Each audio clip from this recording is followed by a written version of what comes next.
दरअसल बेंगलोर के इस माँ बाप ने बच्चे के लिए हर सुविधाएं जुटाई थी और वो उसके समृद्ध भविष्य के लिए कमाई कर रहे थे, लेकिन उन्हें क्या पता था कि उनका लाडला ट्रैफिक सिग्नल पर भीख मांगने का कटोरा बन गया है।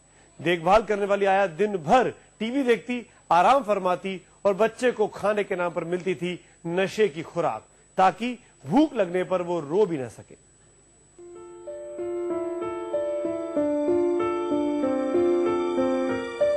सात महीने का वो मासूम अपनी माँ बाप की आंखों का तारा था, उनका दुलारा था। इस मासूम के आने से उनकी जिंदगी की बगिया गुलजार थी। दोनों बच्चे पर जान छिड़कते थे। लेकिन बेंगलोर के इस वर्किंग कपल की एक बड़ी मजबूरी थी। बड़ी कंपनी में काम करने वाले इस दंपति को ना चाहते हुए भी बच्चे से दिन भर के लिए दूर होना पड़ता था।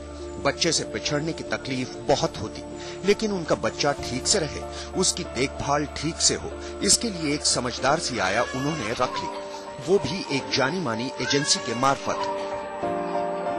लेकिन जैसे ही ये कपल घर से बाहर निकलता, मक्कार आया बच्चे के साथ वो घिनौनी हरकत करती कि इंसानियत शर्मसार हो जाए।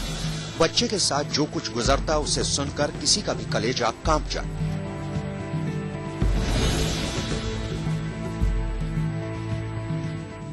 बच्चे को दूध की जगह दी जाती नशे की खुराक, बच्चे को गंदे फटे कपड़े पहनाकर दी जाती भिखारी बच्चे की शक्ल। फिर वो भरोसेमंद आया 100 रुपए के बदले बच्चे को सौंप देती भिखारियों के गिरोह को।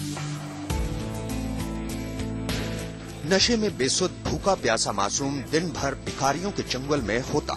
उस बच्चे की दुर्दशा बनती भिखारियों के पैसा कमाने का मोहरा। बच्चे की सूरत देखकर कई लोग आ जाते भिखारियों के झांसे में। दिन भर अच्छी खासी कमाई होती और फिर शाम होते ही बच्चा भिखारियों के गिरोह से पहुंच जाता आया के पास।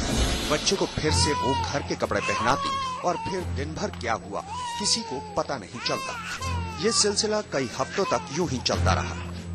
बच्चा भीख मांगने वालों के पास होता और आया दिन भर घर में टीवी पर फेवरेट प्रोग्राम देखती और जी भर के पेट पूजा भी करती। आखिरकार आया के पाप का घड़ा भर गया। मल्टीनेशनल कंपनी में काम करने वाली उसकी मालकिन एक दिन पहले ही घर आ गई। आया तो घर में ऐश कर रही थी, लेकिन बच्चा नदारद था। और फिर सख्ती से पूछताछ में कलेजे को कंपा देने वाली ये खौफनाक दास्तां सामने आई। आज तक ब्यूरो।